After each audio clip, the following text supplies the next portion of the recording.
요한복음 17장, 그 다락방 설교는 13장, 14장, 15장, 16장 해서 23번 했나? 2번 했나? 24강까지 하죠. 아, 그랬어요? 그쯤 하고 이제 13장, 연결선에 있어요. 아, 근데 이제 대제목 바뀌었네요. 네, 17장 이제 들어가서요. 요한복음 17장은 어떤 의미에서는 되게 이제 중요한 내용이거든요. 예수님이 이 땅에 오셔서 이적과 기적을 많이 행하시면서 중요하게 하신 사역 중에 하나가 가르치시는 사역이었잖아요. 네. 가르치시는 사역, 말씀을 가르치시는 사역이 예수님의 지상 사역 중에 중요한 것 중에, 그러니까 이적을 행해서 사람을 모아서 가르치는 거였죠. 되게 중요한데 그 사복음서에 흩어져 있는 예수님의 소위 말해 어록에서 가르치심을 했던 내용들이 이제 있잖아요. 대표적인 게 첫 번째가 이제 산상수훈, 마태복음 5장, 6장, 7장에서 이제 다루고 있는 산상수훈이 첫 번째 가르치심의 사역이죠. 그거는 이제 유대인들에게 구약의 율법에 대한 재해석 혹은 율법에 대한 율법을 마치 부정하는 것처럼 들려지는 뉘앙스로 말씀했던 게 산상수훈이거든요. 그래서 그 마태복음 5장, 6장, 7장. 그래서 제가 처음에 개척하고 맨 처음에 했던 게 80강 정도 했었고, 다시 이제 파주 성경 공부 인도하면서 한 45강 했었고, 그게 이제 이거 하기 전까지 했었는데, 뭐 김원근 목사님 한 50강 정도 말씀을 강의했는데, 그것만 좀 충분히 잘 이해해도 어떤 의미에서는 복음적인 이해가 더 깊이 있을 수 있는 거죠. 그런 부분에서. 그게 이제 산상수훈, 예수님이 대중적인 설교 강론이었고, 어록이었고, 두 번째가 말하자면은, 씨 뿌린 비유. 예, 비유. 비유 설교가 이제 마태복음 13장의 중심으로 많이 있는데, 성경 전체, 특히 복음서 전체 예수님의 가르치심이 거의 상징과 비유로 진행되는 것들이었으니까, 그 비유가 중요한 예수님의 말씀 어록이었고, 세 번째가 소위 말해 다락방 강화. 요한복음 13장 이후에 죽기 직전까지 예수님의 제자들한테 집중적으로 얘기했던 그 강화가 예수님의 중요한 세 종류의 어록인 거죠.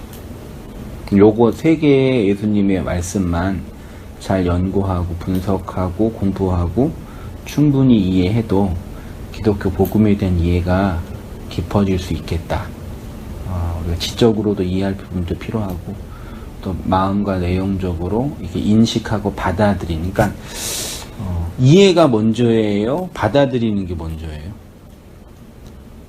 이해가 돼야지 받아들이지 않나요? 그러면 예를 들어서 뭐 어머님이나 아내 되시는 분이 이런 복음적인 진술을 얘기하는 건 이해를 못하기 때문이에요? 이해는 할 텐데요. 말이 그대로 전달되는 거니까.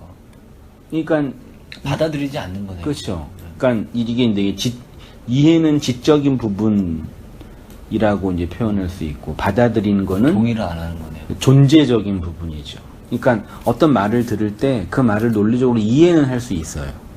근데 용납이 안 되는 거죠.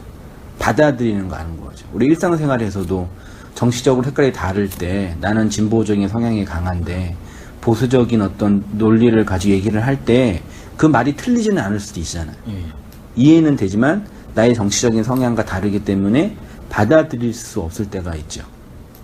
근데 사람들이 이 복음, 진리적인 패러다임들을 이렇게 받아들이지 않기 때문에 이해를 못하는 게 아니냐, 그런 생각이 드는 거죠. 이해는 해도 받아들이지 않는 거죠. 이해는 해도. 받아들이면 이해를 하면 받아들일 수밖에 없겠죠. 그거 이해를 못 한다는 건가요? 무슨 말인지를 모르겠죠. 어떤 얘기인지가 이게 다른 언어처럼 다가오니까 이해 자체가 안 되는 거죠. 아, 이해가 안 된다고요? 네. 이해하기도 싫고. 좌파 우파는 이해는 되는데 이제 내 그 성향이 있기 때문에 그건 이해는 되지만 내 주장을 얘기하는 거고. 그렇죠.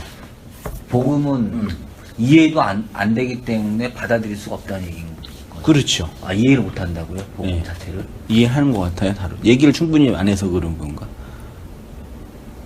그러니까 논리적으로 이해는 될 수 있는 부분도 있는데 충분히 삶으로 존재로 받아들이지 못하는 부분도 많이 있죠. 그러니까 받아들이지 않는 거지 이해는 하지 않을까요? 이해 못해요. 아, 이해 못해요? 네. 이해 못해. 사람의 마음의 그 존재는, 그러니까 일반 학문이나 일반 분야는 논리적으로 이렇게 따져서 이해할 수 있는데 이거는 그런 영역이 아니라 존재가 받아들이는 영역이니까 받아들였냐 받아들이지 않았냐의 영역이 많이 차지하죠. 그래도 말하는 건 이해를 하지 않을까요? 말하면 뭔 말을 하는지 이해는 하는데 받아들이지 않는 거냐? 이해도 못할 뿐더러 이해를 물론 못할 여러 가지 거지. 범주를 따지면 이해는 했지만 받아들이지 못한 부분도 있겠죠. 예, 예. 그런 부분. 그렇지만 여전히 많은 부분은 이해조차 안 되는 분들도 그 있죠. 반반 이해하는 부분도 그러니까 있고 말하자면 이해는 하지만 여전히 받아들이지 않는 사람은 더 많이 있어요. 심지어 우리 온단계 회중들 안에서도 이해는 했는데 아직 그 마음이 되진 않은 거예요. 그 마음이 되지 않은 거죠. 이 부분 더 이번 주에도 얘기할 텐데, 그러니까 하나님의 그 마음이 되지 않는 거죠. 그래서 이제 그렇게 어록들을 말씀 강해를 다 하시고 나서 그 요한복음 17장 이제 이 한 장에 예수님이 기도를 하는 거, 소위 말해 대제사장적인 기도인데 그 예수님의 사역이 예수님 자신과 제자들과 교회들에게 바르게 적용되고 이해되어지기를, 용납되어지기를, 하나님의 백성들에게 바르게 증거되어지기를 이제 그 예수님이 기도하는 장면이고, 예수님의 기도가 충분히 우리 마음과 내면에 우리의 기도가 된다면 그런 복음적인 이해와 하나님의 은혜를 가지고 이렇게 잘 이끌어 갈 수 있지 않을까 또 기대를 해보게 되는데요. 그 요한복음 17장 1절부터 25절까지가 있어요. 있죠? 그래서 찬찬히 한번 집사님도 공부하시면서 또 읽으시면서 또 듣고 성경을 읽고 설교를 듣고 강해를 듣고 이해를 하고 또 한 가지 이제 묵상을 해야 되는 거죠. 내가 묵상하고 내 언어로 해석하고 되새김질하고 들었던 말씀 반복하면서 내 안에서 그 진리가 풍성이 돼야 되는 거죠. 그게 되게 중요한 것 같아요. 지적으로 새로운 것들을 이렇게 듣고 싶은 마음도 있는데 들었던 내용들이 우리 안에서 풍성하게 되새김질 되어지고 반복되어져서 더 넓고 풍성한 이해로 이렇게 존재하게 되는 것이 신앙생활, 말씀생활 하는데 아주 중요한 관건이 아닐까 생각이 들어요. 풍성하게 말씀이. 네. 아니 저는 요즘에 너무 와닿아가지고 그냥 다 이렇게 복음으로 들려요. 지금 그냥 그래요. 그렇게 한번 천천히 하면서요 또 은혜를 나누도록 하고요. 1절부터 26절인데요. 같이 한번 우리 3절씩 교독하면 좋겠어요. 제가 먼저 1, 2, 3절 하고요. 4절부터는 또 집사님 해주세요. 예수께서 이 말씀을 하시고 눈을 들어 하늘을 우러러 이르시되 아버지여 때가 이르렀사오니 아들을 영화롭게 하사 아들로 아버지를 영화롭게 하옵소서. 아버지께서 아들에게 주신 모든 사람에게 영생을 주게 하시려고 만민을 다스리는 권세를 아들에게 주셨음이로소이다. 영생은 곧 유일하신 참 하나님과 그가 보내신 자 예수 그리스도를 아는 것이니이다. 아버지께서 내게 하라고 주신 일을 내가 이루어 아버지를 이 세상에서 영화롭게 하였사오니 아버지여 창세 전에 내가 아버지와 함께 가졌던 영화로서 지금도 아버지와 함께 나를 영화롭게 하옵소서. 세상 중에서 내게 주신 사람들에게 내가 아버지의 이름을 나타내었나이다. 그들은 아버지의 것이었는데 다 내게 주셨으며 그들은 아버지의 말씀을 지켰나이다. 예, 지금 그들은 아버지께서 내게 주신 것이 다 아버지로부터 온 것인 줄을 알았나이다. 나는 아버지께서 내게 주신 말씀들을 그들에게 주었사오며 그들은 이것을 받고 내가 아버지께로부터 나온 줄을 참으로 아오며 아버지께서 나를 보내신 줄도 믿었사옵나이다. 내가 그들을 위하여 비옵나니 내가 비옵는 것은 세상을 위함이 아니요 내게 주신 자들을 위함이니이다. 그들은 아버지의 것이로소이다.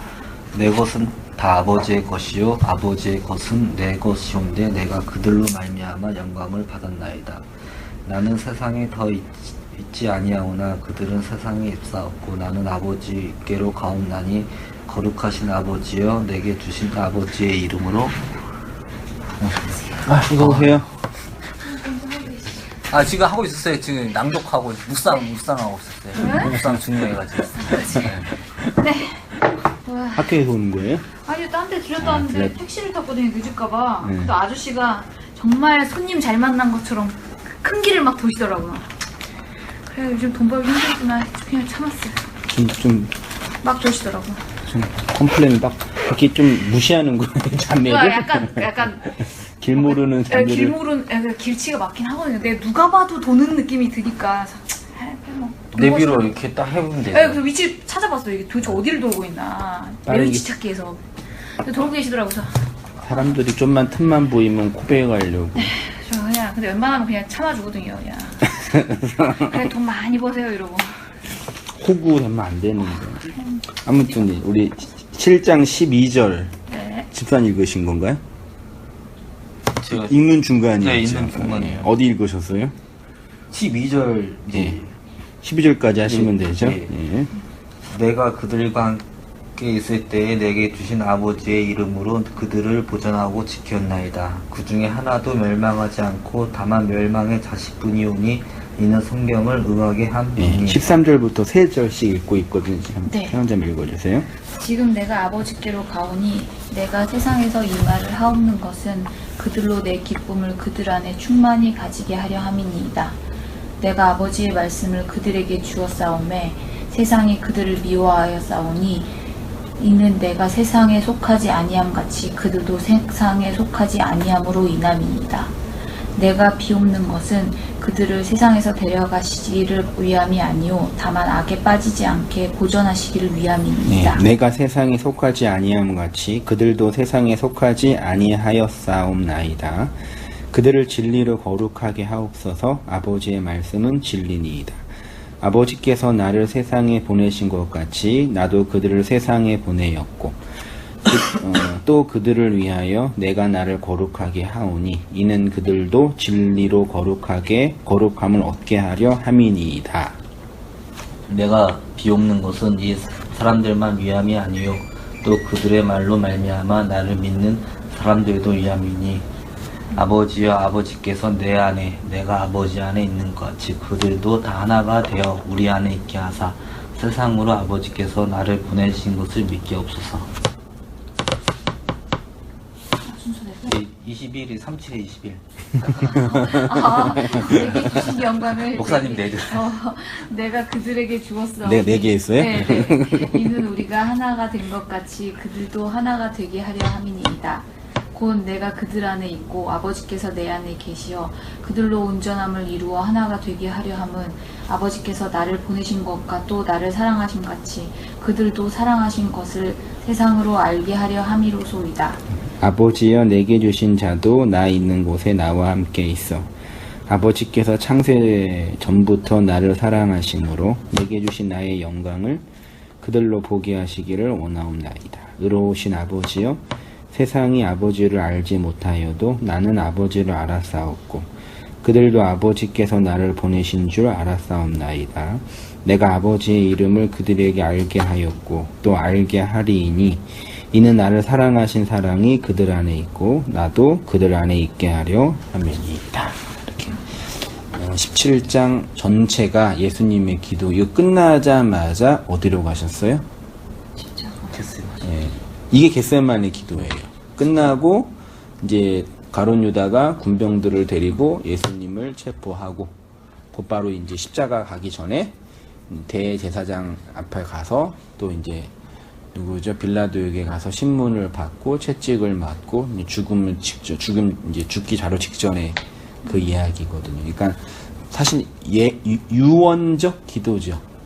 그래서 십자가에 죽기 직전에 하나님께 드리는, 아버지께 드리는 그런 기도니까 어떤 의미에서는 기독교의 예수님의 어록 중에서도 예수님의 그 어록의 내용을 개인적 고백으로 드리는 가치이기 때문에 아주 그 코어 핵심적인 내용이 있는 거고, 아까 말씀드렸던 것처럼 충분히 우리가 내용들을 잘 숙지하고 마음으로 받아들이면 누구라도 복음적인 이해를 가지고 그 진리 안에 거할 수 있지 않을까, 그런 기대를 하면서 저 개인적으로도 이 말씀을 연구하고 묵상하면서요, 그런 또 충만한 은혜가 말씀에 그 새롭게 되는 은혜가 좀 나타났으면 좋겠다, 또 그런 기대를 하고요. 한번 볼게요. 말씀 육신으로 오신 예수님의 생애는 십자가를 향한 삶이었습니다. 십자가로 완성되고 십자가로 종결됩니다. 그리고 성령 강림은 그 십자가 사건이 각 성도들에게 적용되어 교회 공동체를 완성해가는 사역이라 할 수 있겠습니다. 요한복음 17장의 예수님의 기도는 십자가를 지기 바로 직전 새벽에 드린 기도입니다. 차 빼라는 거 아니에요? 아니에요. 우리가 흔히 알고 있는 겟세마네 기도입니다. 겟세마네 기도하면 생각나는 게 무엇입니까? 하나님을 향해서는 나의 원대로 하지 마시고 아버지의 원대로 하라는 것이고, 제자들을 향해서는 그들의 믿음이 떨어지지 않기 위해 기도하신 것이고, 그리고 후에 곧바로 체포된 거죠. 마태복음 26장에서는 기도하시고 나의 원대로 마시고 아버지의 원대로. 마가복음 14장에는 겟세마네 기도, 총 기도를 3번을 하셔요.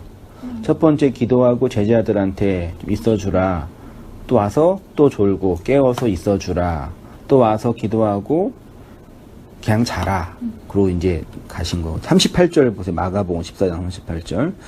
시험에 들지 않게 깨어 있어 기도하라. 마음에는 원이로되 육신이 약하도다. 이거 맞나요? 마음에 내가 정말 원하는 게 있어도 육신이 약하면 못하나요? 전 해요. 일단 해요. 마무리 못해요. 우리 혜원자매님은 하시고, 우리 못해요.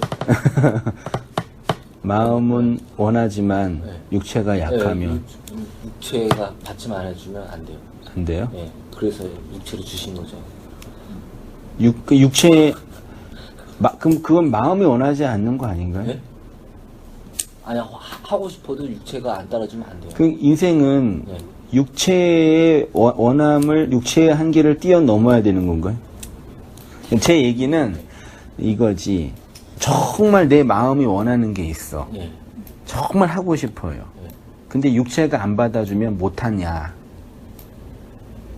전 일단 저질러요. 그리고 못하더라도 일단 예를 못할 수 들어서 있는데. 정말 난 기도를 하고 싶어. 쉽게 예를 들어 정말 기도를 하고 싶어요.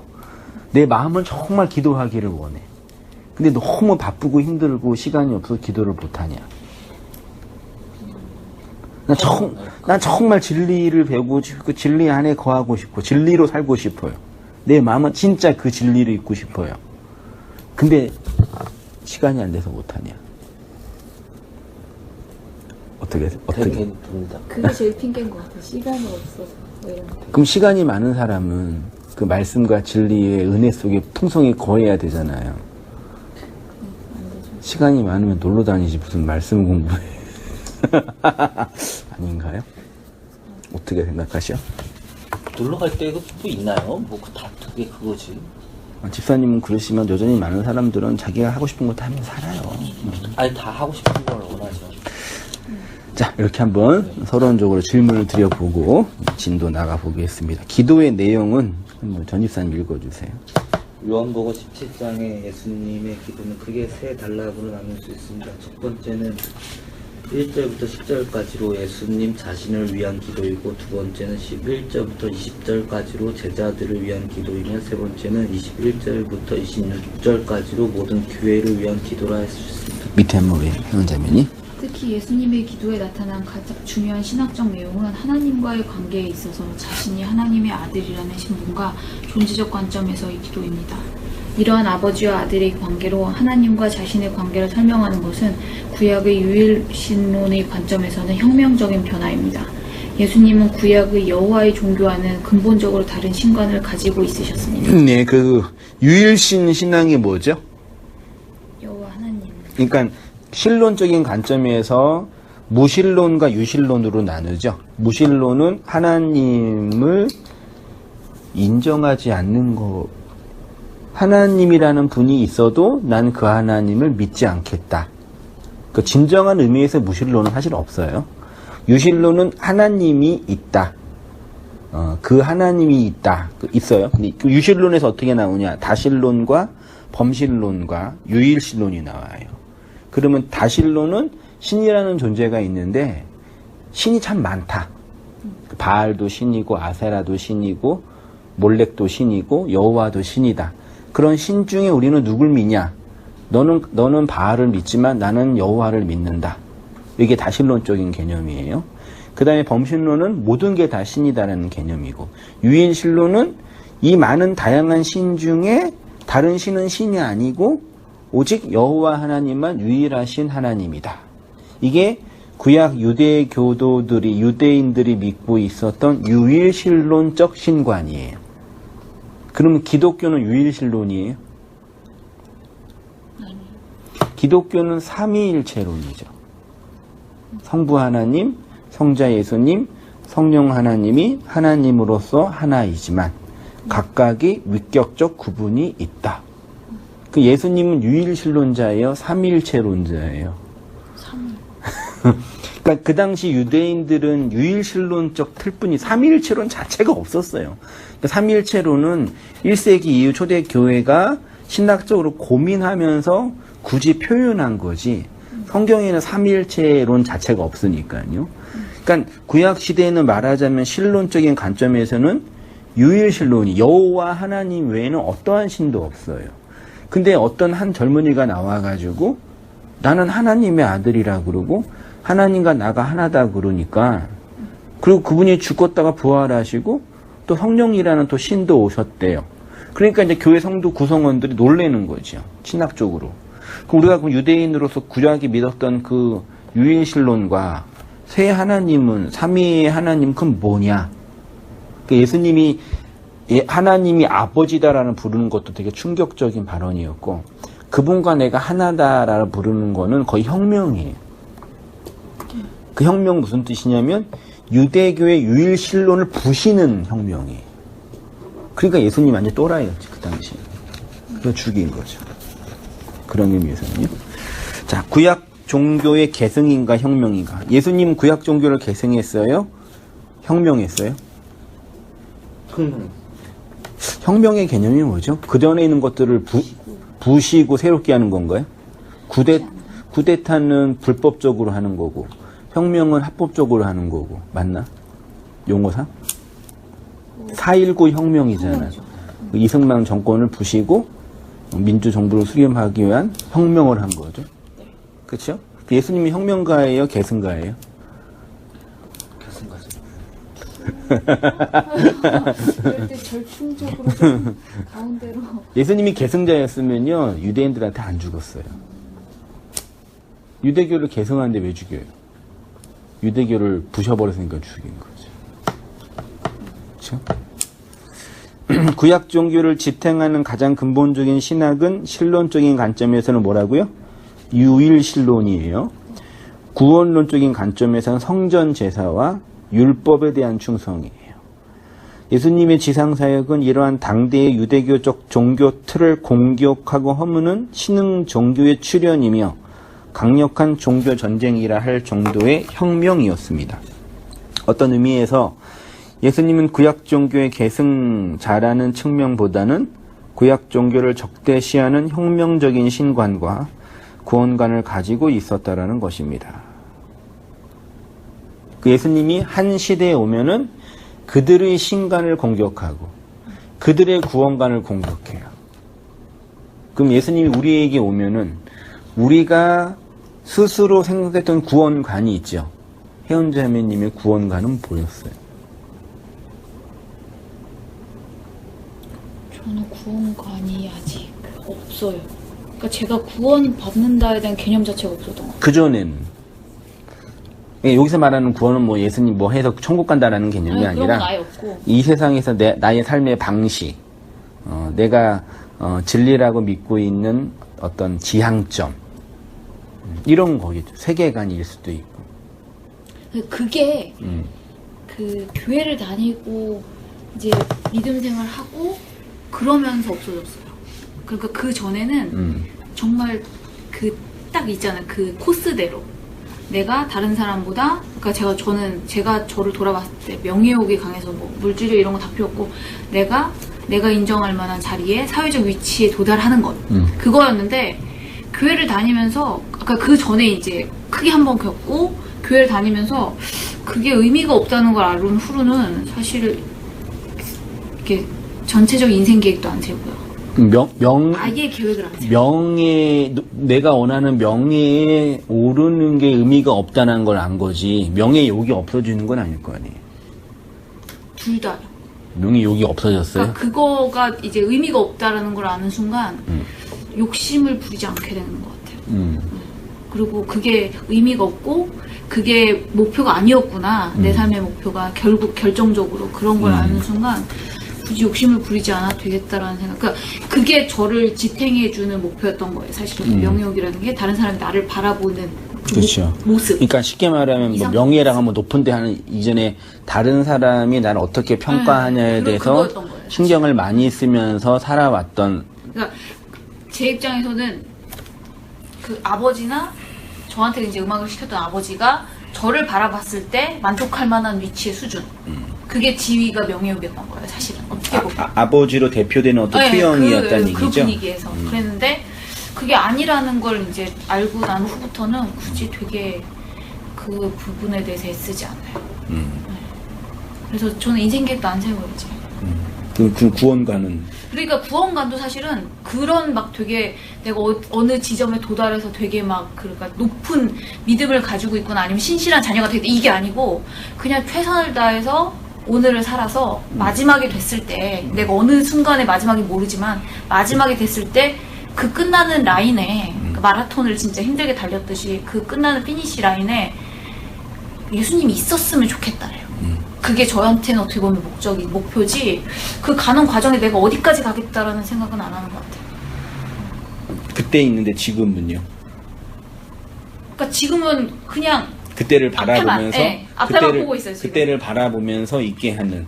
네. 그럼 혹시 이거 아니에요? 이렇게 당근 달려는 이렇게 그러니까 약간 그런 느낌인 거예요. 여기 앞에 있을 거야라는 느낌으로. 그런 개념으로서. 아주 추상적으로. 근데 예수님은요, 우리가 믿고 있는 신관과 구원관을 일단 공격해요. 그래서 우리에게 혁명가로 오세요.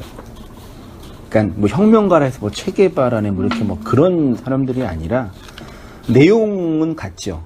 내가 가지고 있는 내 인생의 기본적인 틀. 근데 그건 사실은 내가 주도적으로 의지적으로 내가 만든 내 인생의 주도권이 아니라 아까 혜원자민 아버지로 대표되는 거였는데 이 세상에 의해서 학습되고 주도되고 세뇌된 욕망들인 거죠. 되게 무서워요. 그러니까 그걸 세상의 노예라고도 표현하는 거죠. 그것들을 공격하는 거. 그러니까 엄밀한 의미에서 예수님이 우리 인생의 혁명가라는 얘기는 우리를 공격하고 우리를 부시고 우리의 머리를 삭제하는 측면이지만 그 우리의 머리됨에 우리의 주체권의 그 주체는 내가 아니라 세상이라는 어떤 권력에 의해서 주입된 노예 근성인 거죠. 그게 죽어갈 때 내가 죽는 건 맞아요. 내가 죽는 건 맞는데 원래는 내가 스스로 만든 게 아니에요. 그러니까 하나님 예수님이 십자가로 그걸 죽이는 거예요. 근데 그걸 죽이는데 내가 죽는 거지만 진짜는 안 죽는 거죠. 이해되시나요? 예. 받아들일 수 있나요? 예. 그럼. 그래서 우리가 말씀으로 죽는다는 얘기는 나의 주체적인 그 나가 죽는다는 개념 이전에 이 세상으로부터 유입되고 세뇌되고 세상에 의해서 만들어진 그 나 있죠. 그게 죽는 거예요. 그래서 어떤 의미에서는 혜연자매가 고백한 것처럼 그러니까 그런 나가 죽기 때문에 여태까지 내 인생의 목표는 내가 스스로 만든 목표가 아니라 세상이 주입한 목표였거든요.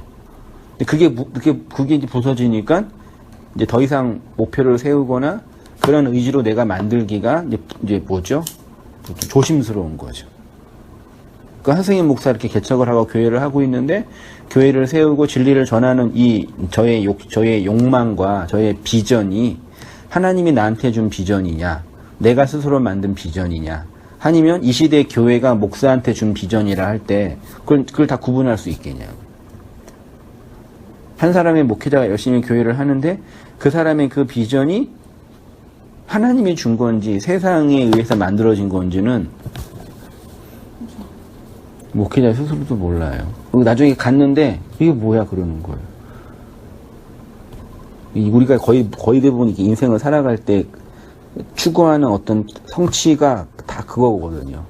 물건을 샀는데 이게 뭐야. 이거 했는데 이게 뭐야. 물론 만족감도 있지만 만족감 이후에 밀려오는. 그래서 인간을 깊이 연구했던 라캉이나 프로이드는 특히 라캉은 이제 욕망은 환유다라는 공식을 만들어서 돌고 도는 거죠. 깊이 들어갔는데 아무튼 그렇게 우리 세상에서 주어진 나의 신관, 나의 구원관을 공격해요. 됐죠? 예수님의 지상사역은 이러한 당대의 유대교적 종교 틀을 공격하고 허무는 읽었네요. 말씀이 육신이 되어 구속사적인 관점에서 삼위일체론은 성부 하나님의 구원 계획, 성자 예수님의 구원의 실행, 성령 하나님의 구원의 적용이라고 할 수 있습니다. 성자 예수님은 이러한 하나님의 구속사역을 완성하기 위해 말씀 육신으로 오셨고요. 그렇게 말씀을 육체에 담으셨기에 그 육체가 십자가에서 죽으심으로 육체인 우리가 그 말씀을 담을 수 있게 된 것입니다. 그래서 예수님은 말씀이 육체가 되신 것이지만 우리는 뭐가 돼요? 육체가 말씀이 되어가는 거죠. 그래서 우리의 육체가 하나하나 삭제되어져 가게 되는 게 진리인 거죠. 예수님의 첫 번째 기도는 때가 이르렀사오니죠. 이 때는 무슨 때예요? 때가 이르렀사오니. 무슨 때? 쉬워요. 십자가 질 때. 십자가 질 때가 됐습니다. 그 뜻입니다. 한 페이지로 가세요. 말씀 육체로 오신 예수님이 언약의 기둥에 달리고 육체가 해체됨으로 하나님의 그 말씀이 온 세상, 전 인류에게 전파되는 그 시간이 이미 왔다고 하시는 것입니다. 그리스도의 십자가 사건은 이후 기독교 핵심 메시지이고 사도들이 피 흘려 전한 복음이 되었습니다. 그 다음 우리 전 집사님 몇 시간인가? 예. 이어서 주님은 아들을 영화롭게 하사 아들로 아버지를 영화롭게 하옵소서라고 하십니다. 성부가 성자를 영화롭게 하시면 성자가 성부를 영화롭게 하신다는 것입니다. 성자의 영화는 곧 십자가의 죽음입니다. 영화롭게 하다가 독사조라는 단어로 영광에 참여한다라는 뜻입니다. 한글 성경은 영광을 돌리다, 영광스럽게 되다 등으로 번역하였습니다. 독사조는 광채, 영광, 영화, 명성을 뜻하는 독사에서 유래됐습니다.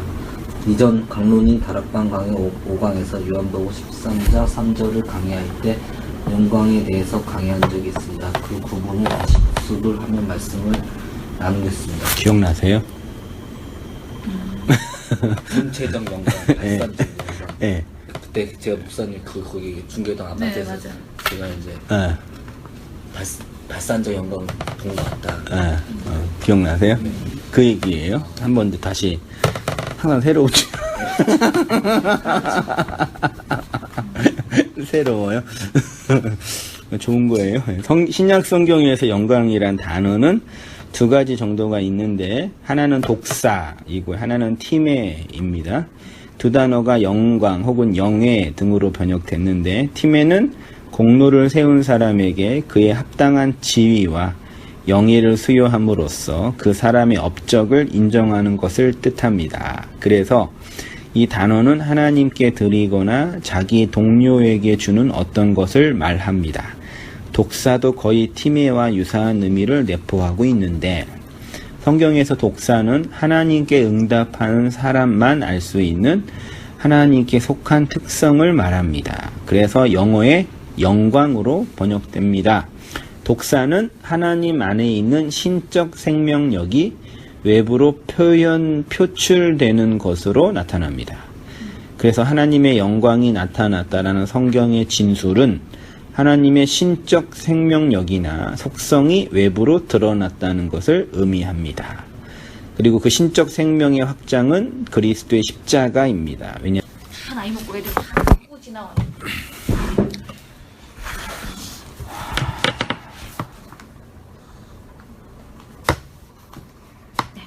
하나님 안에 있는 신적 생명력이 외부로 흐르는 것을 영광이다라고 표현을 했어요. 그래서 첫 번째 본체적, 발산적, 효과적. 본체적 영광은 회원자님 한번 읽어주세요.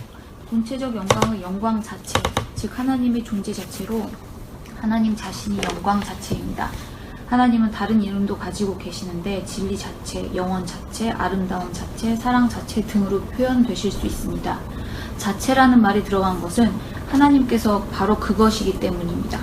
하나님께서 영광을 가지고 계셔서 영광스럽지만 하나님 자신이 영광이시기에 영광 자체라고 불리십니다. 하나님께서 거기 계시기 때문에 그곳에 나타나는 영광의 효과를 발산적 영광이라고 합니다. 하나님은 어디에든 계시지만 이스라엘 백성에게 어느 한순간에 임재하셔서 당신 자신을 나타내셨습니다. 어느 특별한 곳에 특별하게 계시다는 것의 표징입니다. 특히 구약에서는 독사를 카보드라는 단어로 사용했는데 카보드는 하나님의 가시적 임재와 현현의 효과를 표현할 때 영광이라고 하였습니다. 구약에서 하나님의 가시적 임재와 현현의 효과가 나타난 곳이 족장들의 삶이나 성전, 그 족장들의 삶 속에 하나님의 가시적 영광이 뭘로 나타났냐? 재물, 그 다음에 부귀, 혹은 자손, 혹은 건강, 장수, 요걸로 나타났어요. 창세기 31장 1절 보세요. 야곱이 라반의 아들들이 하는 말을 들은즉 야곱이 우리 아버지의 소유를 다 빼앗고 우리 아버지의 소유로 말미암아 이 모든 재물을 모았다 하는지라. 이 재물이 카보드예요. 카보드는 직역하면 영광이잖아요. 그러면 소유로 말미암아 이 모든 영광을 모았다.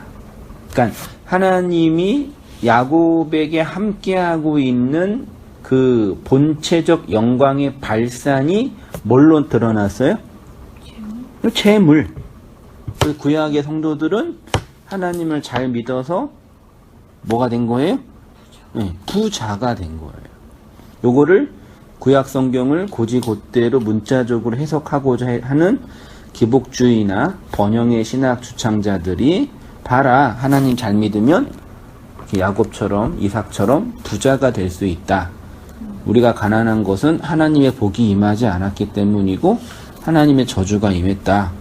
그러니까 하나님의 저주를 복으로 바꾸면 부자가 될 수 있다. 요게 번영의 신학의 기본적인 논리잖아요. 이거는 이제 아닌지는 이제 우리는 다 알지만 그래도 여전히 많은 사람들은 이틀 안에 있고 이렇게 돈은 아니더라도 이런 식의 그 구원관을 가지고 세상을 보는 거죠. 구약에 실제로 재물이 모았어요. 당신들은 내가 애굽에서 누리는 영화, 이게 요셉이 영화라고 표현하잖아. 이게 카보드예요. 요셉이 누리는 그 영광을 하나님이 주신 영광인 거죠. 됐죠? 특히 이제 구약에서는 신의 산에서, 그 다음에 4페이지를 보시면 성막에서, 그리고 성전에 여호와의 영광이 뭘로 나타났냐면 가시적인 구름으로. 그러니까 하나님의 영광이 나타난지는 모르는데 물리적 가시 현상으로 구름을 보면서 하나님의 영광이 있구나 이렇게 본 거죠. 그럼 오늘날에 하나님의 영광, 구약에는 재물, 건강, 돈, 관계, 구름 이런 걸로 나타났다면 지금은 하나님의 그 영광이 뭘로 가시적으로 나타나요?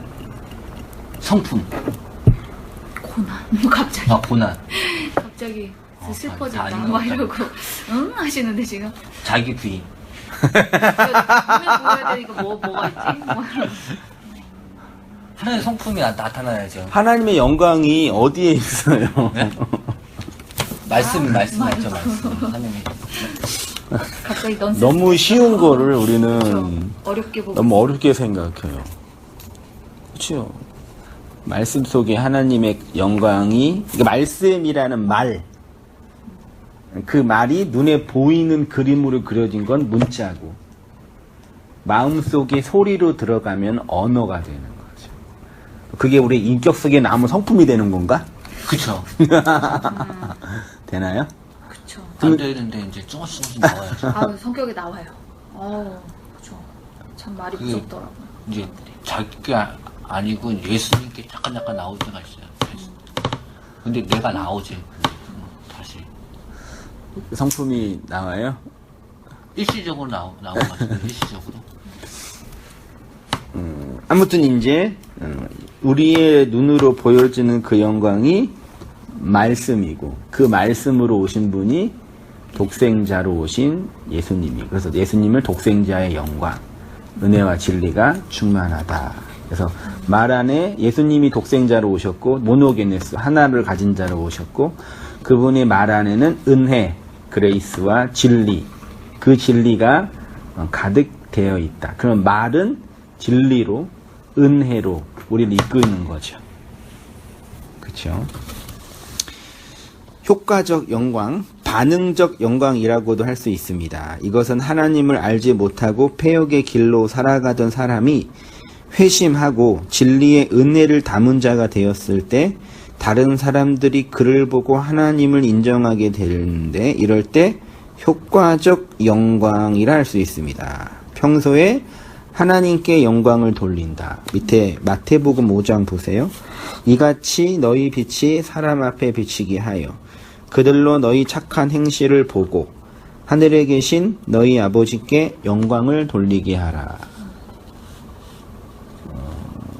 영광을 어떻게 돌려요? 성품. 복음을 받은 전집사님이 전집사님 안에 있는 그 빛으로 착한 행실을 해서 예수님 믿지 않는 부인이, 아내분이 전집사님을 보고 하나님 영광 이래요. 아니죠. 그게. 아니에요? 잠깐 나오는 것 같아요. 잠깐. 꾸준히는 안 돼요? 전혀 안 되는 것 같아요. 전 또 믿고 살아서 내가 좀 변했구나 했는데 아니더라고. 그러니까 나오더라고. 우리가 진지하게 복음이 주는 변화의 본질이 뭐냐 한번 생각해 봐야 될 것 같아요. 잠깐 변하는 게 그 그 변화의 본질이에요. 그 잠깐 변하는 게 없다고 할 필요는 없지만, 그게 정말 복음이 주는 그 핵심적인 본질적인 내용이냐, 이게. 본질은 아니죠. 아니에요? 본질로 할 수가 있죠. 본질이면, 그게 발산적 영광. 본질이면 잠깐 나오면 안 되죠. 될 게 아니니까. 될 게 아니면 안 나와야죠. 아니, 성령님이 같이 임재. 성도님이 줬다가 안 줬다가 아니, 줬다가 안 아니지. 줬다가 그래. 근데 제가 나오는 거죠. 제가 있으니까. 네. 있으면 나오는 거죠. 이제 성령님도 같이 계시고. 그러니까 싸우잖아요.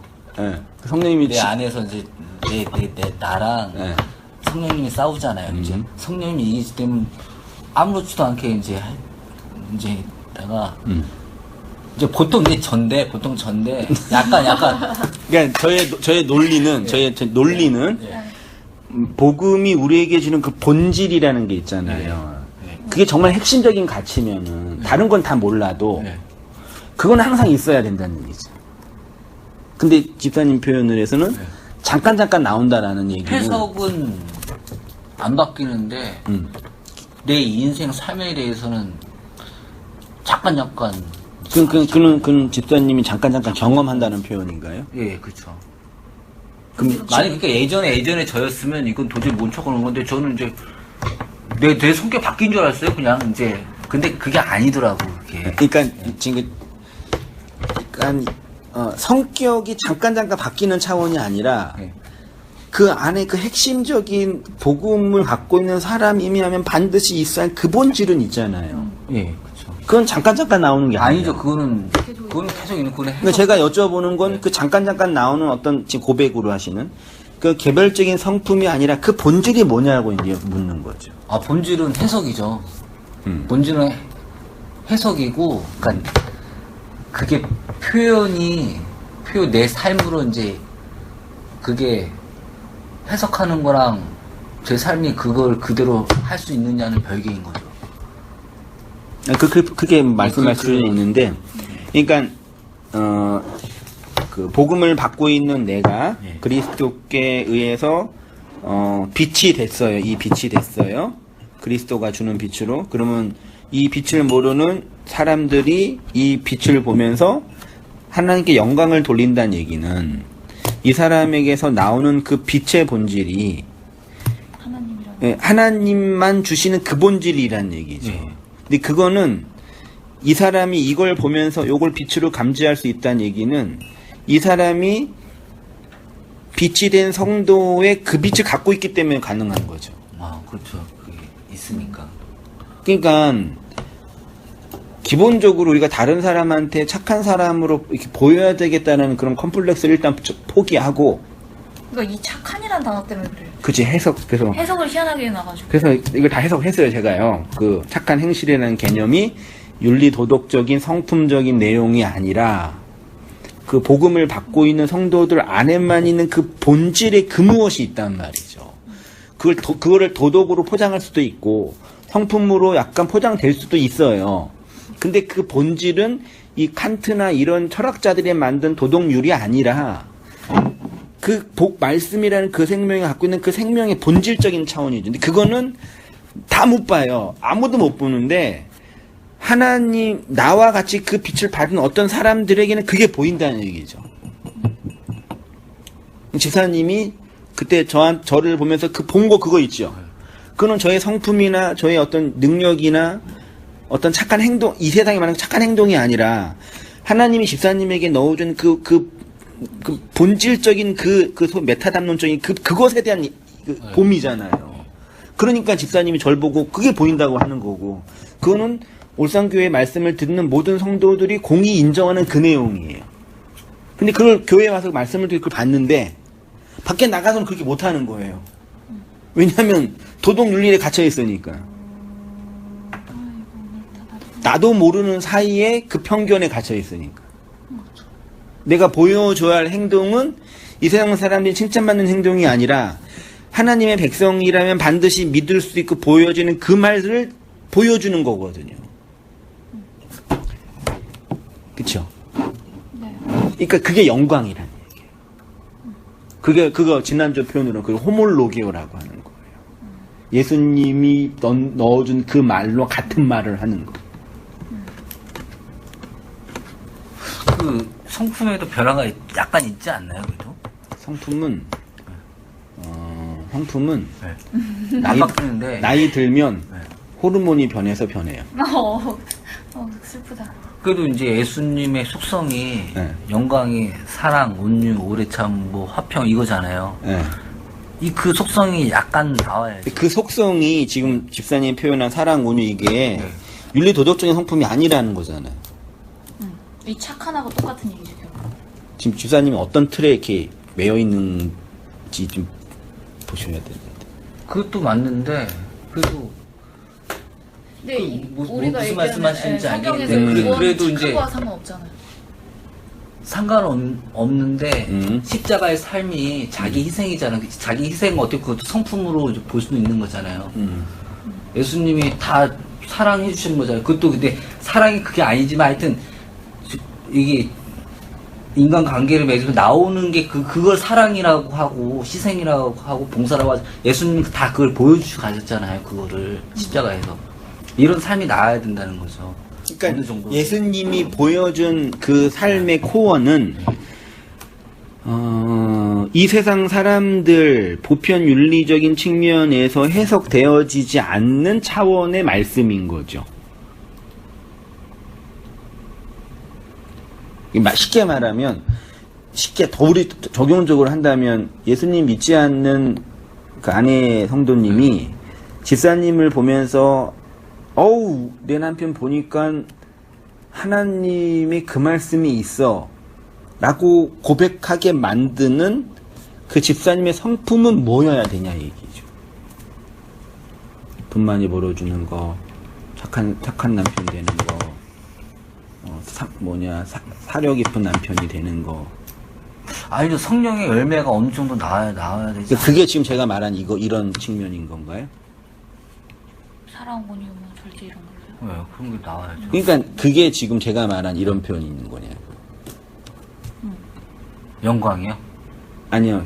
아니야, 그거 말고 또 그러니까 틀린 것 같아. 뭘 보면은 집사님을 통해서 아우 우리 내 남편이 내 아들이 하나님 함께하고 있구나. 그걸 보여줄 수 있겠네요. 우리는 항상 그 실패하잖아 우리는요. 네. 그 실패하는 이유가 뭔지 이제 봐야 되는 거죠. 내가 성품적으로 착하게 안 변해서 이 사람이 그걸 못 보는 거냐. 내가 더 참지 못해서 그러는 거냐. 내가 더 사력 있게 친절을 베풀지 못해서 이 사람이 그걸 못 보는 거냐.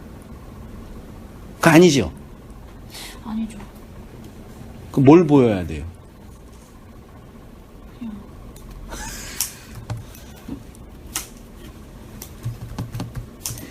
그게 참 믿지 않는 사람에게 뭔가를 보여준다는 게 제일 어려운 것 같아요.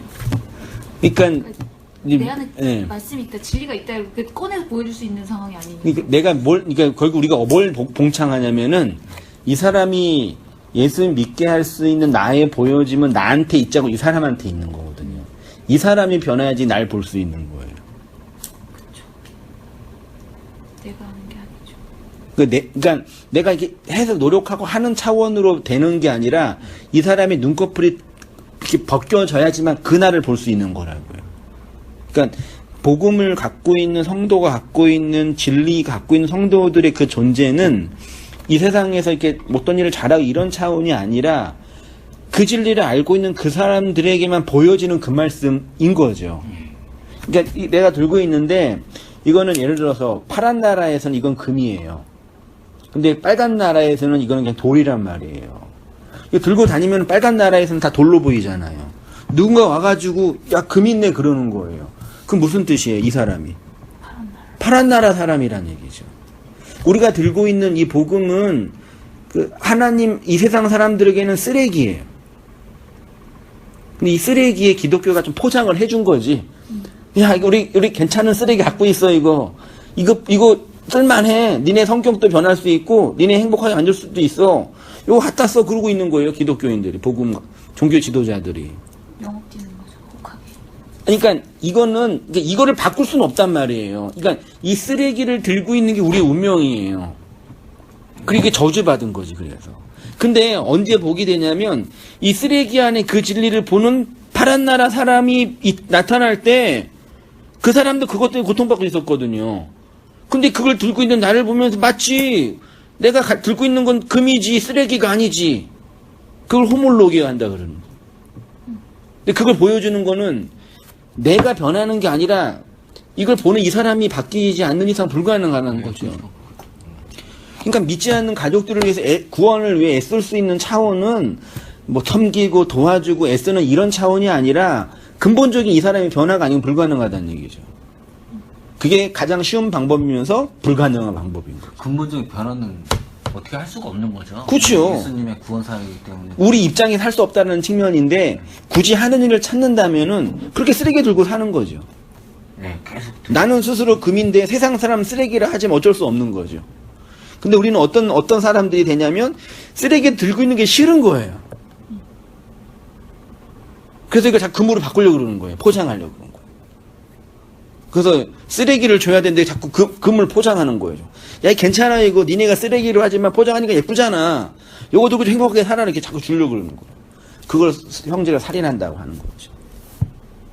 그러니까 이 땅에 있는 진리와 복음을 들고 있는 성도가 어떤 존재로 살아야 되는지가 되게 중요한 관건이에요. 근데 성도라고 하고 있는 모든 사람, 저를 비롯해서 이걸 들고 있으면서 이거를 금으로 바꾸고 싶은 거예요. 이 싸움인 거거든요. 그냥 하나님이 너 쓰레기 들고 있어? 들고 가, 그냥. 가다 보면 그 쓰레기를 금으로 보는 어떤 사람이 뒤에 올 거야. 그거거든요. 근데 내 자존심이 이거를 쓰레기를 들고 있다라는 게 용납이 안 된 거예요. 왜냐면 나도 여전히 세상 속에 있으니까. 어떻게 오늘 말씀이 쓰레기로 가네요. 맞지요? 네. 그럼 그거예요. 그걸 가지고 인내하게 하고 기도하게 하고 애쓰게 하고. 그러니까 이런 거를 애쓰는 삶이 성령 충만한 삶.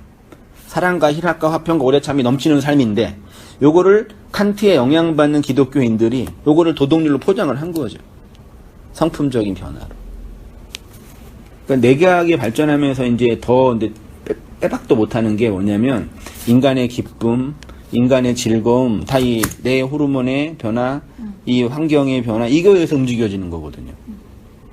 그러니까 그 사람이 착한 거는 성품이 착하든지 그렇게 훈련을 받았든지 혹은 그런 호르몬이 많이 생기든지 막 힘들게 있다가 막 아주 밝은 환경을 보고 이렇게 좋은 대자연을 보는 막 카타르시스가 나오잖아요. 그 우리의 자연적인 성향이니까 생물학적인 변화니까. 이해되시죠?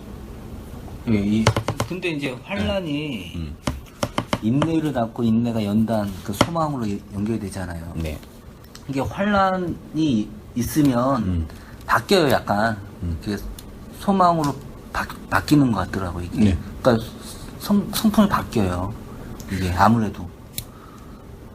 그렇죠. 네. 근데 그게 저 아까 그 얘기했던 거고. 네. 근데 그 성품의 바뀜의 본질이 이 복음의 본질이냐 아니면 인생을 살면서 환란 풍파 소위 조직의 쓴맛을 경험하면서 느끼는 어떤 연륜적인 변화냐 라고 할 때는 후자적인 측면이 좀 많이 있는 그럴 수도 있겠죠. 근데 이제 네. 이 자연의 그런 법칙도 하나님이 다 만드신 거니까 그것까지 다 해가지고 하시는 걸 수도 그렇죠. 있죠. 네. 그렇지만 세상 사람들은 나의 그런 성품의 변화를 보고 예수님 믿지는 않죠. 그렇죠.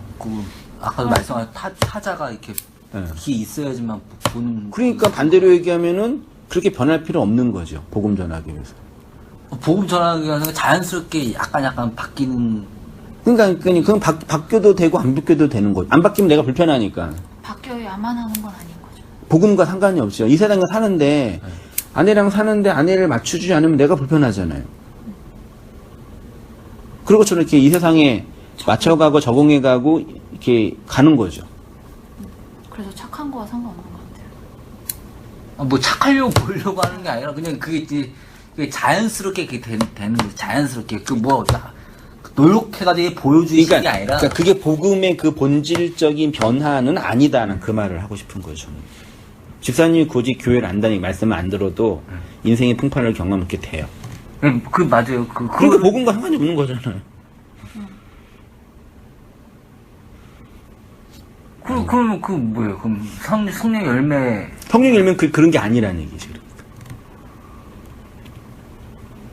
그리고 다르게 해석해야 되는 거 아니에요? 그러니까 도덕률이나 도덕적 성품이나 이게 아니라고요. 그러니까 네. 성품과 도덕이 같은 거예요. 결론은요. 제 표현으로는. 도덕. 그러니까 집사님 말씀하고 싶은 성품이 진리의 측면에서 빛을 들고 있는 쓰레기지만 빛을 들고 있는 성도의 인내라면 괜찮아요. 근데 그게 아니라 우리의 이 성품에서 삶에서 흘러나오는 이 인성에서 흘러나오는 어떤 이 인간성에 대한 어떤 이 성숙함 이거라면 아니란 얘기죠. 지금. 전혀. 네. 제가 이 교회 처음 왔을 때 그 얘기를 했었어요, 사모님께.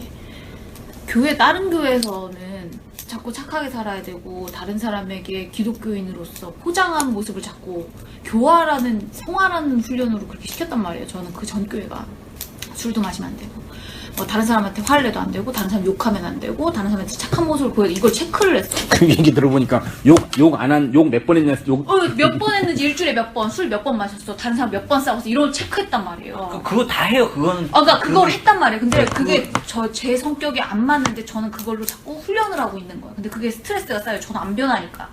근데 제가 이 교회를 작년에 왔을 때 사모님께 뭐라고 했냐면 나는 착하게 행동하기 위해서 저 훈련을 받았잖아요, 제가 그동안. 근데 여기 왔는데 나는 그렇게 못 살겠단 말이에요. 그럼 내가 잘못된 거냐? 나는 분명히 성경을 믿고 있고 내 안에 있다고 믿는데 나는 안 변했단 말이에요. 근데 나는 자꾸 왔다 갔다 움직이는데 나는 욱하고 있는데 이걸 자꾸 내가 잘못된 사람이야. 내가 덜 됐어. 성화가 덜 돼서 이렇게 자꾸 눌렀단 말이에요, 그동안. 그러면 나는 이게 잘못된 건가요? 라고 질문했어요. 계속 참아야 하나요? 내가 우리 교수님한테 이렇게 혹독하게 당하고 있어도 갑질을 해도 나는 계속 착한 제자로 남기 위해 참아야 되나요? 라는 질문을 했었거든요. 저 안 참아요, 이제. 어차피 제가 내린 결론은 내가 되게 착하게 세상을 살았던 안 살았던 하나님은 날 그대로 그냥 이 모습으로 사랑하시니까 내가 착한 기준으로 만나서 구원을 받았다면 난 구원 못 받아요. 내가 그 근데 죄의 저는- 수준으로 봤을 때 나는 구원 못 받아. 그게 저는 이제 그 말이 맞는데 그게 뭐 화낼 그 필요 가치가 없게 느껴지는 거예요, 그게. 그러니까 그게 그래서 안 내는 거지. 이거를 그러니까 삶의 지혜잖아요, 그거. 그러니까 삶의 가치가 지혜? 없는 거잖아. 내가 살면서 저런 사람 상대할 필요 없어라고. 아니 그게 얘기하는 친하게 거잖아. 지내요. 근데 굳이 뭐 해도 그게 반응을 안 하는 거지. 그러니까 그게 진리가 우리에게 주는 그 생명력의 본질이냐인 거예요. 그렇게 볼 수도 있죠, 어떻게 보면. 왜냐하면 해석을 그렇게 하기 때문에 내 반응이 그렇게 나오는 거지. 만약에 그렇게 내가 해석을 안 했으면 싸웠죠. 네가 뭔데 나한테 함부로 하냐. 그런 그러니까- 식으로 얘기할 수가 있는데 그러니까 그렇게 안 그거는 하게 되더라고요. 그러니까 예전보다. 진리가 우리에게 주는 본질적인 변화적인 측면에서는 이거 어렵다. 아니 어렵지 않아요. 아, 그래요? 이 사이만 넘어가시면 돼요. 그러니까 되게 중요해요. 그리고 네, 다시 설명해 주십시오. 설명이 그러니까 복음이 그러니까 일단 용어 네. 성령의 열매 그 용어는 칸트가 말하는 사랑이라고 합해온 그 용어와 성경에 말하는 그 사랑 그 일학은 달라요. 예. 그러니까 겉은 겉은 같은데 의미가 다른 거예요. 예. 안에 내용물이 달라서. 이거 그러니까 용어가 똑같이 쓰는 우리가 사랑을 얘기하는데 이 사랑이랑 인류 보편에서 사랑은 전혀 달라요. 예.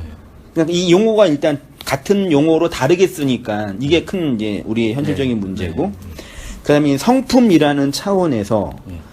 복음을 담고 우리의 성품에 이렇게 변화가 생기면 예. 그건 우리 거예요. 내 거란 말이에요. 내가 사용할 수 있는 내 자본이에요. 그게 안 된다니까. 그게 잠깐 나온다고 했잖아요. 그러니까 잠깐 나온 거지. 내게 김동선 목사님이 잠깐 나왔던 그 표현을 좀 이렇게 얽매이지 마시고 예. 그거를 이제 좀 내 개인적으로 잘 정리해 보세요. 그 용어 자체, 그 표현 자체 너무 얽매일 필요 없어요. 김동선 목사님 죽기 전에 그 표현 자주 하셨는데 네, 맞아요. 그 표현을 이렇게 그거로 이렇게 일부러 틀을 만들 필요 없다고요. 잠깐 나온다라는 그 개념이 그분이 어떤 의로 얘기했는지는 전 정확하게는 모르겠는데 집사님 어떻게 이해하신 것 같냐면 나는 사랑할 수 없다지만 복음이 들어오면 내가 사랑할 수 있는 사람으로 잠깐 나온다 이렇게 이해하신 것 같아요. 아니 그게 아니라 성품이나 이게 변했다라고 생각하시는 거잖아요.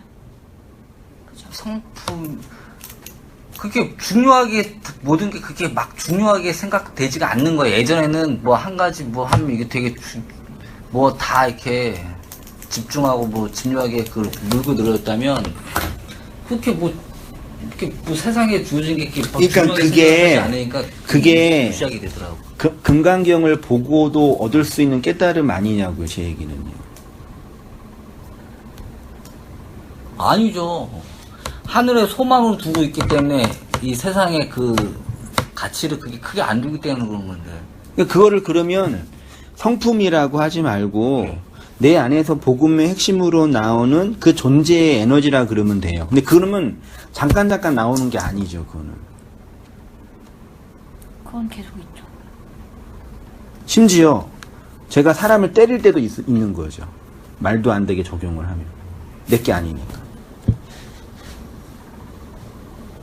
잠깐 나온다는 그 표현을 좀 이렇게 뺄게요. 집어넣고 예. 복음이 내 안에 들어와서 나를 사용한다면 네. 그게 본질적인 전반적인 힘이 돼야 되는 거지. 예. 잠깐 나오는 어떤 나의 개별적인 용어일 필요는 없는 거죠. 그러니까 제가 뭐 집사님 마음이 아니어서 모르겠지만 잠깐 나오는 게 아니라 그 안에 있는 그 생명이면 되는 거예요. 잠깐 나오는 게 아니죠. 있는 거죠, 그냥. 아 근데 이제 저는 계속 그렇게 갈 줄 알았는데 그게 아니더라고요. 그래가지고 이제 그게 없어져요? 계속 제 성격이 나오죠.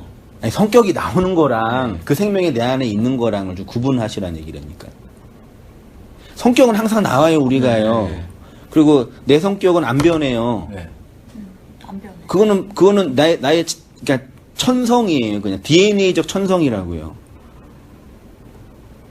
성격이 변했다고 느낄 때가 가끔 있긴 해요. 유전자적인 요소가 맞아, 내가 그렇게 근데 그건 왜 그러냐면 약간- 제가 느꼈을 때 어떠냐면 내가 다른 사람 눈치를 보고 있었구나, 아니면 내가 나는 원래 이런 사람인데 훈련을 받은 게 이런 거였구나, 이걸 놓으면 내 성격이 보이더라고요. 그러니까 이게 내 껍데기를 하나씩 풀어서 원래 내 성격이 다 변한 것처럼 보이지. 그러니까- 원래 나는 있는데 뭐 이게 그게 변한 게 아니고 원래 나야. 적당한 예화일지 모르겠지만 나라는 그냥 나가 이렇게 있고 그냥 나의 나됨이라고 표현하는 지난주 표현으로는 나의 그 나에 있어요. 이거는 그 무엇으로도 대체할 수 없고 조작할 수 없는 그 나예요. 근데 그 나의 주위에 환경과 부모에게 받은 유전자에 의해서 물려받은 이 나됨들이 있는 거죠. 이거 개발할 수도 있고 훈련할 수도 있고 증폭시킬 수도 있고. 근데 이걸로 우리가 그리스도의 생명을 증거하는 건 아닌 거죠. 그렇죠. 아까 그러면 잠깐 나온다는 얘기는 이건 아닐 거 아니에요. 이거는 성격이요. 그렇죠. 잠깐 진리가 나를 이끈다라는 표현을 하셨는데 예. 잠깐 그 진리에서 나온다는 그것은 이건 아닐 거 아니에요. 그쵸. 근데 이렇게 성품도 바뀌는 것 같은데 약간은. 근데 이건 바뀐다니까요. 그러니까 그게 환경이 변하면서 내가 이거는 복음과 상관이 없이 힘든 일 상하고 어려운 일 당하면 바뀌어요. 자연적으로. 이거는 복음과 아무 상관없어요. 근데 본질은 안 변하잖아요. 그냥 순응하는 거지. 이거는 그냥 그 사람 환경에 처해 있을 때 따라 바뀌는 것들이에요. 나이 들면 또 바뀌고, 환경이 힘들면 바뀌고. 옛날에는 돈 많이 벌 때는 그냥 내가 다 왕인 줄 알았는데, 가난하고 힘드니까, 인생의 쓴맛을 보니까, 그렇게 안 되잖아요. 그거 바뀌었잖아요. 그거는 복음과 아무 상관없는 거라니까요. 근데 사람이 착각하는 게 뭐냐면, 말씀으로 자기가 변하는데 이게 바뀐 게 말씀으로 내가 변한 줄 알아요. 근데 이제 시간 지나고 나면 금방 드러나요. 아니라는 거. 그러니까 다른 사람이 나를 통해서 그리스도의 영광을 본다는 얘기는 이걸 보는 게 아니라 이걸 보는 거예요. 이 나가 하나님의 생명에 의해서 그 생명을 담은 씬, 이거는 쓰레기니까 세상 보기에는. 이 사람들이 어떤 사람이 그 씨를 갖고 있는 사람들에게만 이신전심으로 허물로게 하는 거니까. 그러니까 우리가 복음을 알고 있다고 하면서 요거 자체에 대해서는 소중히 안 하고 이게 중요하죠. 왜냐면 이게 우리 살아가는 세상이니까. 요걸로 포장하려고 그러는 거예요. 그 제가 쓰레기를 금화한다가 표현하는 거죠. 근데 이걸 갖고 있는 우리 인생의 복음을 들고 있는 우리 인생의 운명인 거죠. 어떤 의미에서는. 인내하게 하고 참고 견디게 하고. 그렇게 가면은 그 진리를 받은 사람이 요걸 보면서 하나님께 영광을 돌리는 거죠. 나도 이 사람의 영광을 돌리는 거. 그러니까 나를 나되게 하는 대상은 그 진리를 갖고 있는 그 사람인 거죠. 나의 빛을 확인할 수 있는, 빛을 보는 그 대상들. 그게 성도의 나의 빛을, 착한 행실을 이렇게 드러내는 거죠. 내용은. 근데 이거를 칸트의 영향을 받았던 기독교가 요거를 이제 인간 윤리로, 보편 윤리로 잡아놓는 거죠.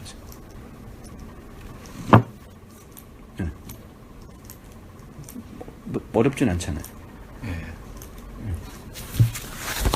어떤 글이었었나? 저는 예전 그 교회 다닐 때는 뭐라고 자꾸 훈련을 받았냐면, 하나님께 자꾸 믿지 않은 사람들을 전도한다. 그러니까 저도 그렇게 온 사람이었기 때문에 저는 아예 안 믿는 사람이니까 전도돼서 왔잖아요. 그러니까 저한테는 그게 경험론적으로 아 그럼 믿지 않는 사람을 교회로 오는 게 전도구나라고 항상 생각을 했어요. 그러니까 그냥 믿지 않아도 교회로 오면 그래서 그걸 받아들이면 그리고 성경을 그대로 읽으면 똑같이 훈련을 받으면 구원을 이루는 거다라고 생각했었는데 그래서 제가 그래서 내가 성격을 고치고 내가 참아야 되고 다른 사람에게 믿지 않는 사람에게 보여줘야 되니까 라는 생각을 했었는데 그래서 뭐라고 했냐면 어느 글이었는지 생각 안 나는데 성경이 믿지 않는 자들의 글이 아니라는 거예요. 말씀이 저는 그게 제일 충격이었어요. 믿지 않는 자들에게는 절대 그냥 쓰레기다. 믿는 사람들에게만 진리의 말씀이다라는 얘기를 하면서 그러니까 믿지 않는 사람들을 전도할 필요가 없다는 식의 글을 읽었어요. 사실 그래서 저한테는 굉장히 충격이었어요. 그러면 나는 처음부터 믿는 사람이었나? 라는 생각에서부터 시작해서 그럼 믿지 않는 사람이라는 그러면 그 사람에게 하나님의 말씀이 있는지 진리가 있는지를 어떻게 구분해야 되지? 부터 시작해서 그럼 만약 우리 가족들에게 하나님의 말씀이 없으면 진리가 없다면 그 안에 내가 확인이 안 되니까 없다면 그 사람들을 전도하기 위해 내가 노력을 할 필요가 없는 건가? 그러니까 이제 되게 복잡해지기 시작하는 그래서 가족을 놨어요. 내가 할 수 없는 일이라는 걸 알았으니까. 그럼 저희 오빠가 교회로 왔다고 했잖아요. 저희 오빠가 그 전 교회에서 아주 개막장 짓을 했댔잖아요. 저희 오빠가 교회에서 3개월인가 4개월 그게 해석을 하니까 성격도 바뀐다는. 네, 그럼 그럴 수 있다고 생각해요. 그 얘기한 건데 지금 예, 예. 계속. 예.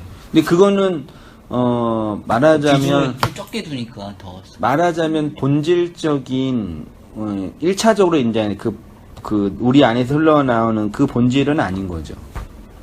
복음으로서 설명되는 그 본질은 아닌 거죠. 그러니까 성경 보다가 한글 깨우칠 수 있어요. 성경 읽다가 한글을 이해할 수 있다고요. 단어 의미를요? 그러니까 한 글을 성경으로 이해할 수 있다고요. 좀 이해가 안 되네. 이상한데. 그러니까 한글을 몰랐는데 성경을 보다가 한글을 이해할 수 있다고요. 그런 분들 많이 봤어요. 예를 들어서 그거는 진리를 이해한 게 아니라 문자, 성경의 문자를 한글로 해석한 거죠. 그런 효과가 인생 영역에 다 있는 거죠. 제자 훈련 열심히 교회에서 받으면 성품이 바뀔 수 있죠. 회사 생활하는 것처럼. 근데 더 스트레스. 열심히 이렇게 완전 너무 열심히. 조직의 쓴맛을 보니까 이게 성품이 바뀌잖아요. 근데 눈치를 봐서 하게 돼요. 그러니까 이걸 계속 체크를 당하니까 진짜 공산주의도 아니고 체크를 당하니까 이걸 내가 체크하잖아요. 그럼 둘 중에 하나에 내가 이걸 거짓말해서 잘 포장하든지 아니면 밖에 나가서 안 하도록 주의하든지 네. 둘 중에 하나가 되더라고요. 하긴 그러니까 변하긴 변하더라고요. 그렇죠. 그러니까 그거는 어디서든지 다 되는 일반론적인 측면인 거죠. 저는 이렇게 정리를 하고 있었거든요. 하여튼 천국이 어떤 건지 모르지만 거기서 삶이 있을 거 아니에요. 삶이 십자가의 삶처럼 나의 유익보다는 타자의 유익을 위해서 서로 이렇게 하면 그게 천국인게이라고 생각하고 그게 십자가였잖아요. 그게 내 목숨을 바쳐가면서까지 타인은 유익을 위해서 하여튼 그게 천국에서의 하여튼 그 삶의 패턴. 종말론적인 천국이요? 아니요. 현실. 하는 안에서. 그러니까 죽음 이후에. 네. 근데 여기서는 그게 안 되잖아요. 그게 네. 잘 안 되잖아요. 죽음 이후에 그게 된다는 전제를 어떻게 이렇게 했냐고요. 십자가로. 그 십자가로 해석을 한 거죠. 그건 추론하는 거잖아요. 어떻게 보면 추론이라고 할 수 있는데 성경에 나와 있잖아. 성경에. 아니 그러니까 하는 안에서는 그게 아니지만 저는 그렇게 해석을 했거든요. 그러니까 그거는 이제 집사님이 어떤 분의 설교나 네, 어떤 걸 맞아요. 통해서 하신 건데 제가 이렇게 설명하거나 해석할 수 없는 영역인 거죠. 그거는. 네. 제가 말하지 않는 영역이죠. 네. 그러니까 이제 다른 거죠. 어떤 의미에서는 해석적인 틀이나 범주가 받아들이는 소스가 다르는 거죠. 그래가지고 저는 그 하늘 나라에서의 그거를 이 땅에서도 모형이니까 순간순간 이렇게 할 수 있다고 이제 생각이. 근데 그거는 이제 일단적으로 샘플링이 잘못될 수 있어요. 전제가 흔들릴 수 있다고. 근데 전체. 지금 말씀하신 것처럼 천국에서 모두를 도우면서 착하게 살려면 난 못 살 것 같아, 천국에. 착한 척 하면서 살아야 되잖아. 내 성질이. 그러니까 어쨌든 이제 다 그거는 이제 그 집사님이 결론적으로는. 집사님이 이제 설교를 듣고 이해한 폭이니까 집사님 해석한 건데 제가 이해하고 있는 이 전제의 틀에서는 다른 전제예요. 예, 약간 그게 느껴졌어요. 네. 그러니까 약간 이제 다른 이해하는 폭이 이제 네. 왜냐하면 집사님이 성경을 보거나 말씀을 들을 때 해석하는 틀이 이렇게 이 전제가 있는데 네. 내 전제랑 다른 부분으로 들어오니까 다르게 용어가 이해하는 자체가 거죠. 틀리니까 조금. 그렇죠. 예. 그 문제죠. 그러니까. 어떤 내용의 전제나 집사님이 관심을 갖고 지금 고민하고 있는 부분에서 이제 고민거리가 저랑 다르니까 네. 다를 수 있는데 그런 전제가 다르니까 그러니까 이 전제가 다르니까 밑에서 내려오는 같은 용어가 의미가 없는 예, 거죠. 그러니까 맞아요. 서로 다른 얘기 할 수밖에 예. 없는 거죠. 그러면. 그러니까 목사님 뭔 얘기 하시는지는 예, 이해는 했어요. 그걸 제가 이제 틀렸다 맞다 말하기 이전에 저는 그런 부분에서는 아직 그 노코멘트 추론은 가능해요. 그러니까요. 그러니까 추론을 해서 이런 추론은 가능하다 이런 것 중에 하나일 수 있다고 얘기할 수는 있지만 그걸 전제로 삼아버리면 되게 위험해요. 좀 위험하시죠. 근데 이제 예수님이 머리 되시니까 교회 머리 되시니까 예수님의 말씀이 유체가 되셔가지고 오셔가지고 행적이 있잖아요. 행적이 이기적인 삶이 아니고 베푸는 삶이고 사랑이 하여튼 국어적인 그게 하여튼 그 나타나는 거를 사랑으로 하고 뭐 긍휼로 보고 이제 그게 이제 단어로 이제 설명을 해야 되니까 예수님의 삶이 그대로 나와야 된다는 얘기죠. 어느 정도는. 왜냐면 예수님이 이런 사랑 긍휼 본체신데 밑에 지체가 뭐 이기적 이렇게 하면 이게 한 몸이 안 되잖아요. 이게 같은 성향이 있어야죠. 하여튼. 예수님의 본성, 영광. 논리적으로는 그 말은 틀리진 예, 않아요. 예. 예. 그러니까 저는 그렇게 당연히 예수님과 같이 사는 거기서는 똑같이 그렇게 살아야 되거든요. 십자가의 삶.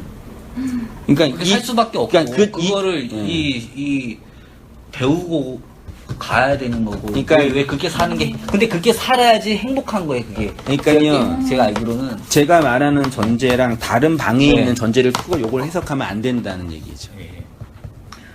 근데 저는 일단 그렇게 못 살아. 일단 그렇게 아니, 못 근데 사는데 그게 이상향으로 그게 되지 진짜 않는데 행복한 거예요.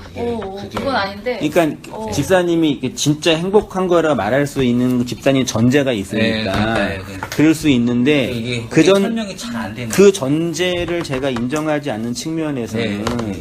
위험할 수 있다라고 말하는 거죠. 알겠습니다.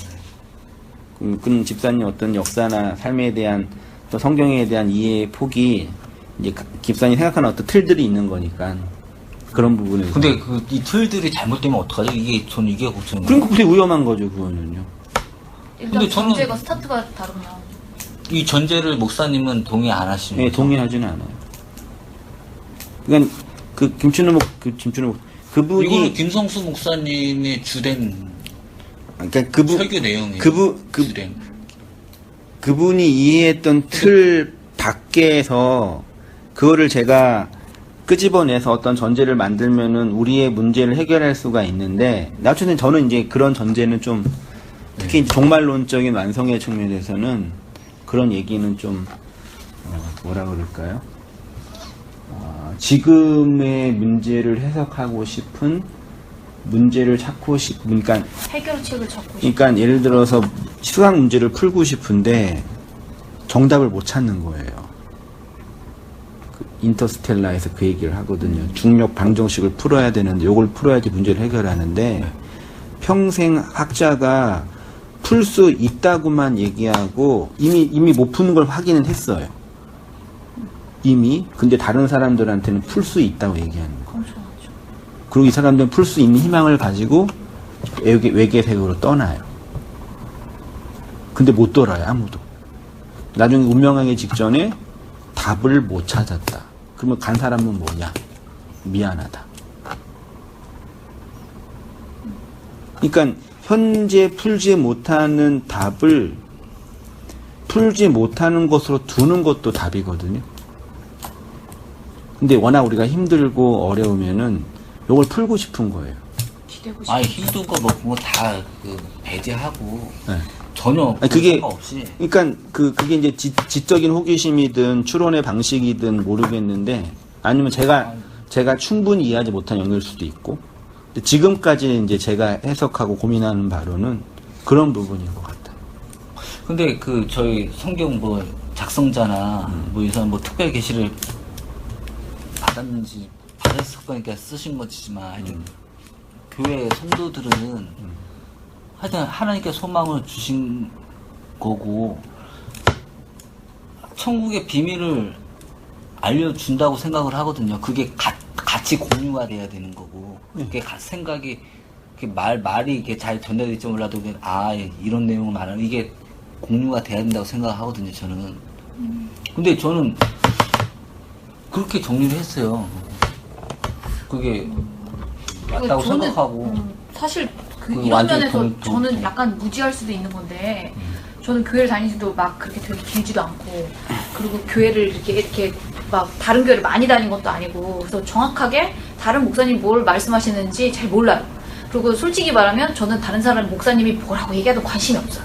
그러니까 나는 나만 보거든요. 저는 내가 무엇을 하고 있고 내가 뭔지 내가 무엇을 해야 될지 앞으로 어떻게 가야 될지 나만 보는 거예요. 내가 어떻게 살았으니까 그러면 하나님 나한테 뭘 하셨구나 내가 이렇게 변했구나 그러면 하나님께서 나한테 뭘 하셔서 내가 이렇게 변했구나 이것만 자꾸 생각하는데 다른 사람이 어떤 틀을 만들어 놓은 거를 사실 관심이 없어요. 구속률이거든요. 네. 그분이 얘기했던 그분 거는. 그렇게 강조를 해요. 그러니까요. 그거는 안 나와도 돼요. 솔직히 어떤 엄밀하게 따지면. 근데 그 말씀이 해석이 되고 세상이 네. 해석되고 네. 진리가 이렇게 해석된다고 보면 이게 나오는 게 있잖아요. 이게 나오는 네. 게 바뀌어져요. 이게 그러니까 그걸 성품이라고 나는 표현했던 건데 네. 해석이 되어지면 네. 이게 통해가 나오는 걸 뭐 성품이라고 할 수밖에 없잖아요. 이거는 뭐 이렇게 갖고 있는 거고. 근데 그거를 그건 이제 성품이라고 표현한 거고. 흘러나오는, 그러니까 생명력이 흘러나오는데, 그거를 칸트가 정의했던 사랑으로 갖다 붙이니까 혼란스러운 거죠. 근데 용어를 갖다 안 붙일 만한 사랑 투라고 할 수 있는 게 아니니까 네. 다 사랑으로 하는 거죠. 네. 그러니까 어떤 여기서 이제 복음적인 이해가 나오냐면, 그 사랑을 내용으로 이해하고 있는 어떤 사람에게는 그 사랑이 이 세상에서나 율법이나 칸트가 말하는 그 사랑이 아니라 내적 생명력에서 흘러나는 그 사랑이라고 서로 소통이 되는 거죠. 네. 그게 호몰로기화하는 네, 거죠. 그게 정리가. 예, 그런 의미에서는요.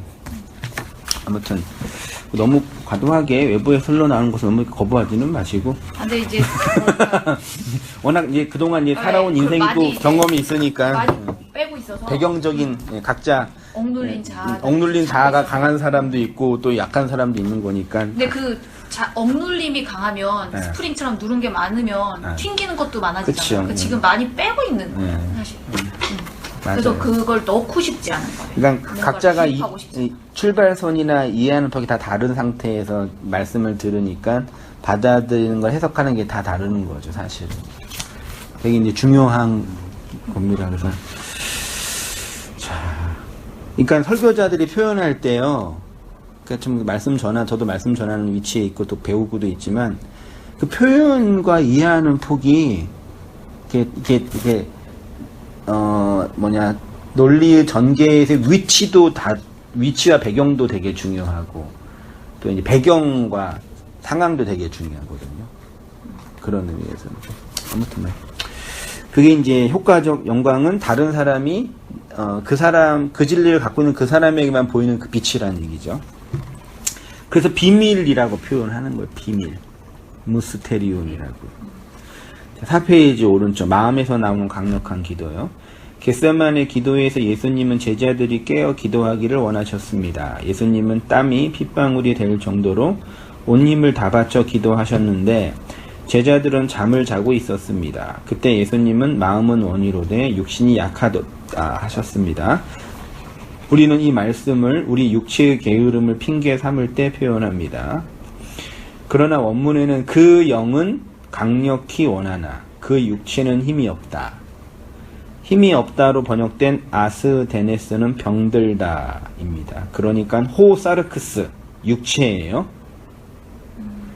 로스의 우리의 육체가 호푸뉴마. 푸뉴마는 누구 거예요? 성령. 내게 아니죠. 그러니까 마음이 호푸뉴마예요. 마음은 원이도돼. 그 영은 강력히 원하나 육체 호 사르크스는 힘이 없다. 이거는 내가 기도하고 싶은데 피곤해서 기도를 못한다 그게 아니라요. 사르크스는 푸뉴마를 받지 못한 그 상태예요. 그 푸뉴마는 주님 거니까. 그 사르크스는 그 푸뉴마가 없는 그 상태인데 그 푸뉴마는 강력히 원해. 근데 우리가 그 영이 없으니까 힘이 없는 거예요. 그럼 반대로 사르크스 안에 호푸뉴마가 들어가면 강력히 원하는 그것을 해야 할 수 있겠죠. 다시 들어와서 제자들이 지금 기도를 못하는 이유는 사르크스 상태에 있기 때문이죠. 성령이 없기 때문에. 네, 그 영이 아직 없기 때문에 기도 못하는 거예요. 그러니까 이 본문을 그렇게 이해를 안 하고 우리가 새벽 기도를 해야 되는데 피곤해가지고 피곤하면 못 해요. 사람은 죽었다 깨어나도 자기가 원하는 거 해요. 단지 억압당해서 못하는 거예요. 힘이 없어서 못하는 거예요. 맞나요? 자기가 좋아하는 건 새벽에 일어나서 해. 밤새고 하죠. 밤새고 애들 게임 미친 듯 하죠. 3박 4일 7박 8일 동안 하는 인간도 있잖아요. 그러다 죽잖아요. 피떡 쪄가지고. 근데 진짜 하기 싫은 거 성경 보라고 말씀 읽으라 그러면 죽으려고 그러죠. 육신이 약해서 뭐 이러고. 이게 육신이 약해서 못한다 얘기가 아니에요. 피리가 딱 좋은. 네, 그 푸뉴마가 없는 사르크스의 그 상태예요. 그러면 우리가 예수님이 죽음을 통해서 그 영을 받았네요? 네. 그러면 기도하게 돼요. 마음에서 호푸뉴마에서 흘러나오는. 그러니까 이것도 언어의 차이인데 마음은 우리 거잖아요. 네. 근데 원문은 푸뉴마니까 우리 게 아니에요. 이게 참 해석이 어려움이에요. 그 엄밀한 의미에서 내 마음도 내 것도 아니죠. 그러니까 생각은 내 거예요. 그것도 생각은 다 해, 사람들이 생각은 다 해요. 근데 그게 마음이 되지 않으면 못하는 거예요. 근데 성경은 진리가 생각이 아니라 그 마음이 되는 거. 푸뉴마가 사르크스에 들어오는 거. 그럼 그 푸뉴마가 하는 그 기도가 있는 거죠. 그거를 예수님이 17장에서 제사장적인 기도로 예수님의 그 기도로 예수님 하신 거죠. 맨 아래요. 기도 마음이 하는 일. 세상에서 제일 힘든 것은 마음이 없는 일을 하는 것입니다. 성경은 이렇게 마음이 없는 상태를 병든 상태, 무기력한 상태라고 합니다. 그런데 그런 우리에게 그리스도의 영광이 나타나 기도하게 하시는 것입니다. 세상에서 가장 힘든 것은 누군가의 마음을 장악하는 것입니다. 예수님의 기도는 우리를 향한 하나님의 마음이며 그 마음이 흘러나오는 통로입니다. 요한복음 17장의 말씀을 통해서 우리의 그 기도 속으로 함몰되는, 우리도 그 기도 속으로 함몰되는 예수님의 그 푸뉴마로 함몰되는 그 기도. 17장 유튜브에다도요 17장만 한글 성경으로 이렇게 낭독한 거 올려놨어요.